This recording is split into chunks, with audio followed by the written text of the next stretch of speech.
AUKUS is obviously a trilateral agreement. It's primarily about sharing technology. And I'm glad that you mentioned that it's not just about submarines, but includes the potential for cooperation in cyber, quantum computing, artificial intelligence, and other undersea capabilities. But I think it's really important to recognize that there's a lot more going on in these relationships than just the submarines. So the big context, I think, that's really important to remember is that the U.S. has now pulled out of Afghanistan. It's drawing down its attention to the Middle East. And that's where the U.S. and Australia and the UK and many, many coalition partners have worked together very closely militarily in coalitions in Iraq and Afghanistan. And what AUKUS enables those three countries to do is actually begin to, from a security and diplomatic perspective as well, rebalance their security focus to Northeast Asia, which I think Australia and the UK really cannot do effectively without partnering with the US and to some degree Japan as well.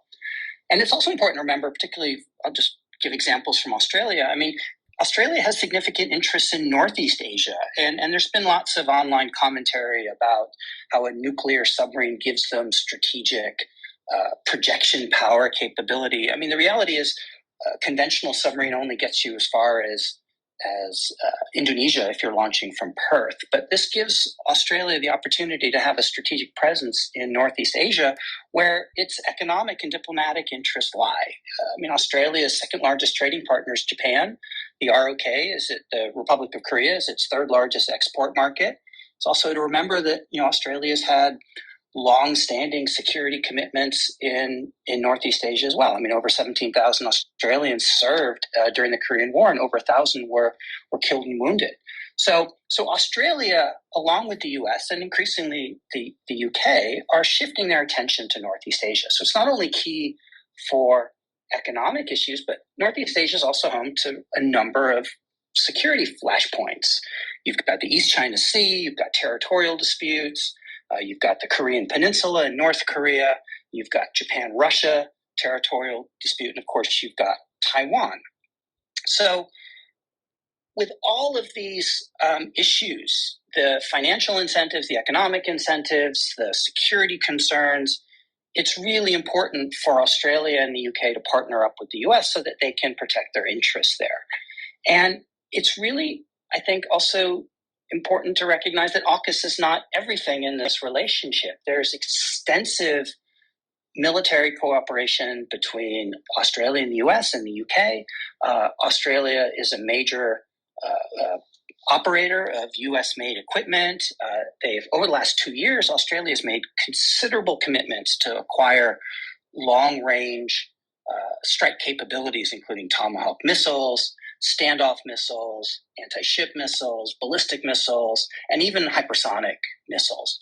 So I think Australia is increasingly looking at the changing security environment.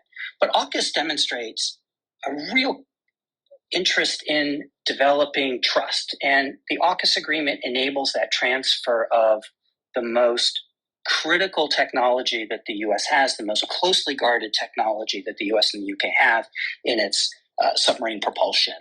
So you have extensive intelligence sharing, you've got interoperability, and I can talk more about interoperability and how important that is to the militaries, and you've got now technology sharing with a new agreement to support it. So this is really an evolution of an existing alliance, not a response to China or a knee-jerk reaction to something that may have happened in the past few months. It's an evolution, and I think it's a very natural one, consistent with a very deep security relationship that's been more than 100 years going strong.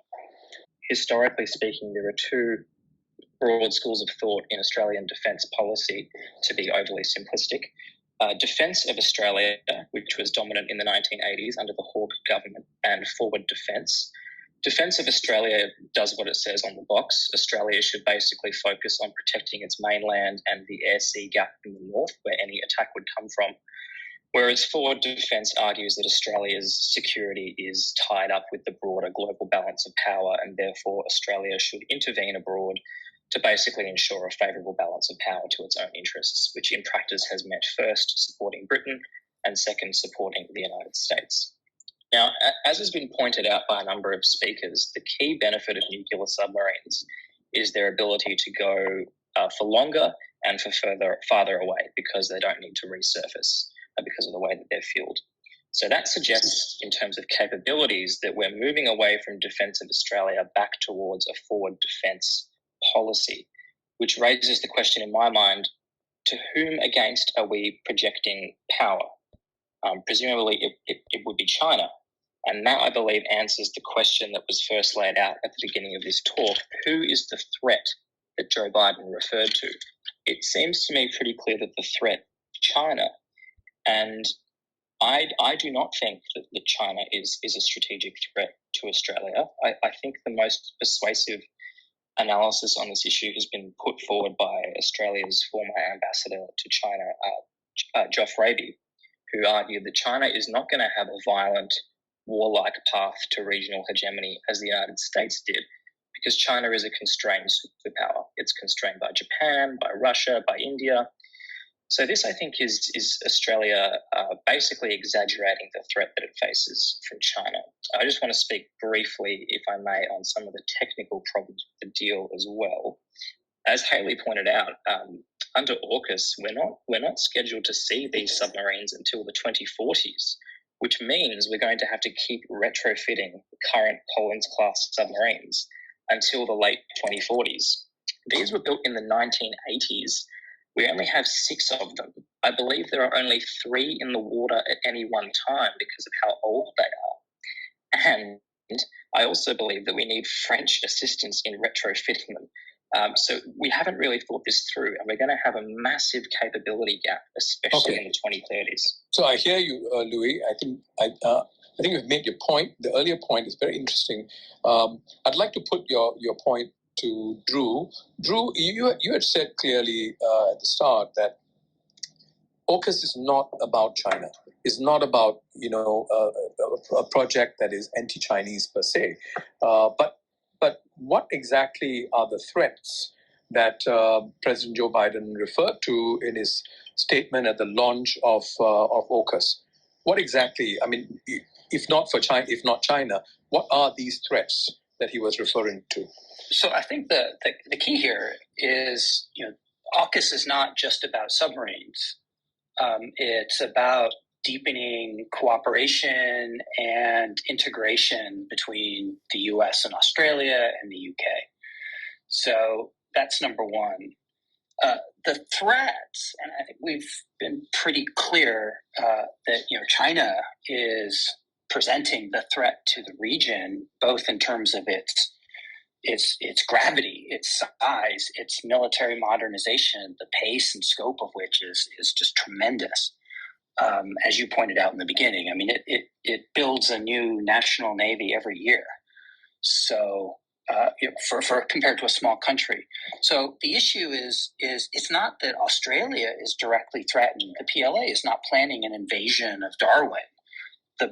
China has not ruled out and has threatened to use force to solve its territorial disputes with Taiwan, with Japan. You have other potential threats to Japan, including Russia. And then, of course, you have North Korea. So you have flashpoints in Northeast Asia, and Australia has interest there. And this gets back to Raj's very first point. It's really about deterring China from thinking that it can use force against anyone on its periphery and succeed. And it's not about containing China. It's about making sure that Xi Jinping doesn't make the decision to use the PLA to solve a political or a policy problem. And what Australia is doing is contributing to that deterrence effort. And I'll make one last point here, and this is where Asean Centrality comes in. ASEAN has demonstrated the ability to benefit from great power competition historically for many years, and good on them for doing so. But part of what the U.S. is going to be looking for is what other countries can do to deter China from using force. And I think if you look at the statements that just came out of this most recent ASEAN meeting, it's heavy on the language that reminds China to follow existing rules and norms and not threaten to use force to settle disputes. And that's where Xi Jinping, I think, has really changed people's calculus, because he has increased the threat and he has made threatening statements. And that's the response that ultimately Southeast Asian states are going to have to decide. Are their foreign policies going to be defined by what they will not do, whether that's choosing sides or taking an active stance, or are they going to figure out that they're going to have to take some measures to actually contribute to stability and deter the use of force, and not just sit on the sidelines and wait for what may come?